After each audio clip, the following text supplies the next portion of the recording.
Muy buenos días, estimado docente Basilio Ramírez Morales.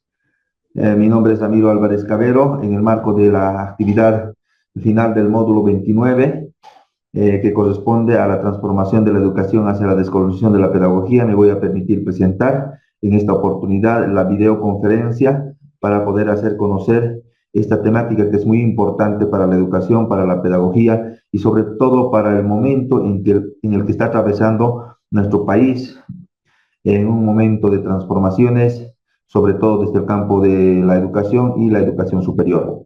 En ello voy a dar a conocer un primer aspecto importante que tiene que ver con tres términos en concreto, ¿no? Entonces, para entender la transformación de la educación hacia la descolonización de la pedagogía, creo que es importante entender qué ha sido la colonización.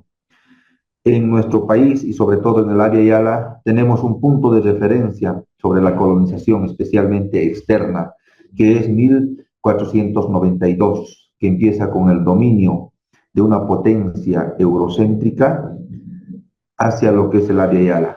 Entonces, ese aspecto para nosotros es el punto de partida para el análisis.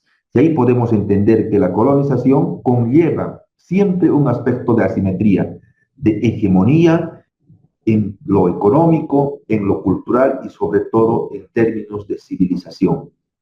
Entonces, la potencia que empieza con la dominación, con la hegemonía, casi siempre impone sobre el territorio, sobre el sujeto, ya sea individual o colectivo, las formas de pensar, las formas culturales, incluso la lengua, la vestimenta, es decir, hay un proceso de civilización, un proceso de cultivo de su cultura en territorio externo. Entonces, es un primer aspecto desde el punto de vista incluso apoyado por Joseph Sterman, que nos plantea en ese sentido. Por otro lado, la colonialidad. La colonialidad entendida como aquel proceso que refleja dos tipos de relaciones de asimetría. Uno, el sujeto activo y el objeto pasivo. Entonces, en esta parte lo que se pretende es, a partir de esa relación de colonialidad, lo que se hace es reproducir lo que se ha sembrado con la colonización. Entonces, esa reproducción casi siempre se va a dar en términos de opresor, oprimido, en términos de víctima, victimador, en términos de subalternidad. Entonces, eso es otro elemento que hay que considerar. Por otro lado, el colonialismo interno. Acá es importante tomar referencia de Pablo González Casanovas, del mexicano, y también en Bolivia trabajado por Silvia Rivera Cosicanqui como una herramienta importante para el análisis del colonialismo interno. Si bien la colonización planteaba una relación de potencia externa en un contexto concreto, en el caso de la Via Yala, y la colonialidad como la secuela y la consecuencia de esa colonización, mientras en el colonialismo interno ya se circunscribe hacia los estados-naciones. Si bien en nuestro país conseguimos y logramos la independencia, entre comillas, en nuestro país en 1825, pero las formas de colonización, las prácticas de colonización aún se siguen reproduciendo. Entonces, a eso Pablo González Casanovas lo llama como el colonialismo interno al interior de los estados-naciones, las instituciones educativas, las universidades, las instituciones públicas, es decir, la estructura, la arquitectura institucional del Estado-Nación replica, reproduce prácticas de la colonización, de la colonialidad, en términos de raza, en términos de género, en términos de sexualidad, en términos de relación de trabajo. Entonces, a eso se le llama el colonialismo interno en nuestro país. Entonces, a partir de ese entendimiento, podemos plantear por qué es importante entender el colonialismo pedagógico, educativo en nuestro país. Para ello también tenemos una referencia muy importante trabajada de manera teórica, de manera crítica y de manera analítica desde la decolonialidad, con tres colonialismos que son fundamentales para entender. Uno, el colonialismo del saber. Para nosotros el colonialismo del saber es la forma de dominación eurocéntrica a través de la ciencia, a través de la metodología, a través de la investigación, donde se impone, se sobredetermina un tipo de conocimiento en una realidad distinta. Se desconoce las prácticas, la experiencia, la epistemología de los pueblos dominados para sobredeterminar con una ciencia diferente. Entonces, esto para nosotros es determinante para entender el colonialismo del saber. Al decir de Boaventura de Sousa Santos, es la imposición de la monocultura del saber. Esa monocultura es un tipo de conocimiento y ese tipo de conocimiento se sobrepone en determinados contextos, en este caso Latinoamérica, África, incluso el mundo asiático, en distintos lugares a través del mecanismo de la colonización se impone este colonialismo del saber. Asimismo, de que se vaya a no visibilizar, sino más bien invisibilizar las prácticas de conocimiento que para nosotros es importante. Entonces, ahí tenemos ese conocimiento que ha sido vulnerado, que ha sido no visto como un conocimiento, sino simplemente como un saber popular o una experiencia concreta. Entonces, a partir del euro, empezando desde la universidad, las escuelas, los colegios. Entonces, si revisamos la bibliografía, estamos encontrando una propuesta epistemológica, ¿no? Entonces, por eso nosotros entendemos que ese colonialismo del saber es importante analizarlo críticamente para entender cómo vamos a hacer una propuesta de una educación decolonial, de una pedagogía decolonial para transformar realidades asimétricas, realidades de dominación. Por otro lado, desde el punto de vista también de Aníbal Quijano, encontramos el colonialismo del poder como una forma de jerarquización de las instituciones. Las instituciones y los centros de poder de producción del conocimiento se ubican hegemónicamente en un espacio eurocéntrico y desde donde se van desplegando hacia las periferias. Entonces, esto nos permite entender cómo el conocimiento es utilizado en ese sentido de poder, un colonialismo que ejerce su poder a través del conocimiento y la ciencia instrumental, la ciencia racional. Entonces, acá encontramos el monopolio del conocimiento y el monopolio de la investigación. Eso nos permite a nosotros entender de cómo se ha ido subalternizando nuestras instituciones, los centros de formación y de investigación. Para aquí un poquito reforzar esta idea, encontramos, por ejemplo, con Althusser, cómo las instituciones educativas se convierten en un aparato ideológico del Estado colonial que reproduce las formas de dominación a través del conocimiento. O incluso con Michel Apple encontramos también esta forma de cómo el conocimiento está al servicio de una ideología. O sea, la educación no es neutra, sino siempre está comprometida en favor o en contra de uno o de otro sujeto, ya sea del oprimido o del opresor. En esta parte, entonces, en ese sentido podemos entender el colonialismo del poder.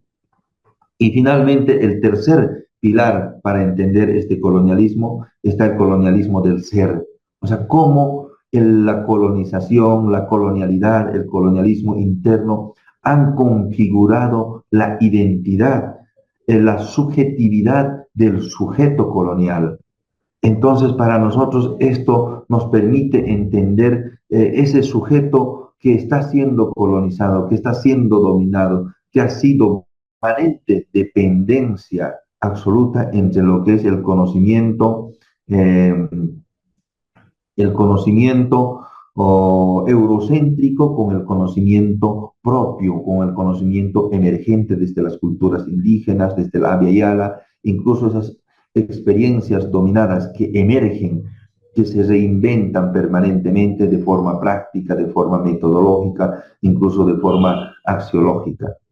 Entonces, el pensamiento del conocimiento, la epistemología que se está trabajando desde una lógica plural, desde una lógica diversa, multicultural, Entonces, por eso el currículum intercultural es una alternativa seria para entender el pensamiento pedagógico decolonial. Asimismo, el currículum basado en el pluralismo epistemológico. El currículum debe ser la articulación de saberes, de conocimientos, de sabidurías, de experiencias, incluso esas, o como nos diría Boaventura de Sousa Santos, es la conformación de la ecología de saberes frente a la monocultura eurooccidental. Entonces, por eso que tenemos esa oportunidad de pensar desde el pensamiento pedagógico decolonial, este tema del currículum persisten en la práctica, en la experiencia, en la mentalidad, en la oralidad, en el sistema de los pueblos oprimidos. Entonces, esos conocimientos deben ser incorporados al currículum decolonial, a la educación decolonial y a la pedagogía decolonial.